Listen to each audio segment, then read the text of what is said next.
The Joe Rogan Experience. Let's talk about that fight, because that was a crazy situation, right? First of all, TJ looked like dead man walking, going to the weigh-ins. Like I said, as bad as anybody I've ever seen besides Travis Lutter. I mean, Travis Lutter was a dehydration thing. TJ had starved himself down to a skeleton.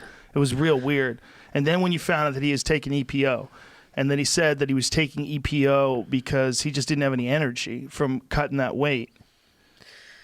I don't know, man. I don't know what the answer. My brother and I were talking about that yesterday.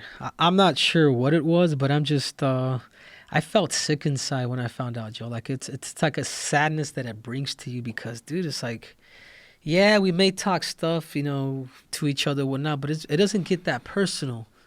Oh, it shouldn't get that personal for somebody to take an EPO, man. Something a drug that you just will never get tired of, and fight that dude with these 4-ounce gloves. You know what I'm saying? Like, there's a little bit of malice there, man. So I remember that day I talked to my brother, I talked to my mom, like, dude, as thick-skinned as we grew up and whatnot, like, this is hurting me, man. What would you have done if you found out before the fight? If they gave you the option. I felt so good. If they pulled you aside and said, listen, Henry, the fight's going to go on, but we got an issue. It turns out we just got TJ's drug sample back, and he tested positive for EPO. You could still fight him if you want to. We're going to strip him.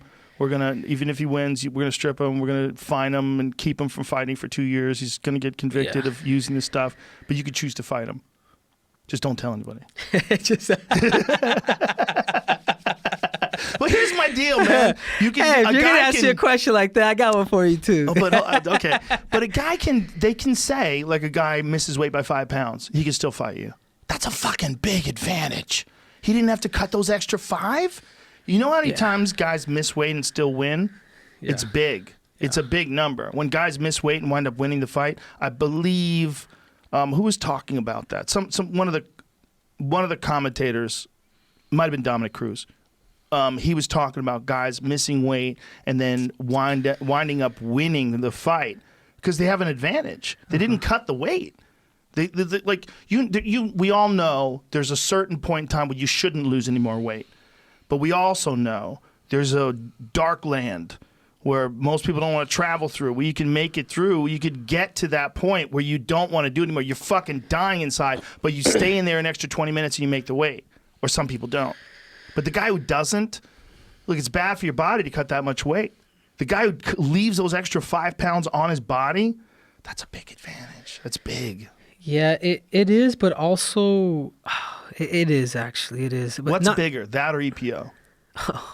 EPO, I imagine, man. Yeah, because, man, TJ was saying how good he felt. He never felt so good in his life. I'm just hearing it from him.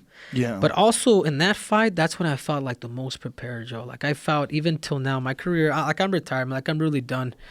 And that's the best that I've ever felt, man, against TJ Dillashaw. So I think to answer that question, I think I still would fight him for that reason, man. Because I did everything natural and I used science and...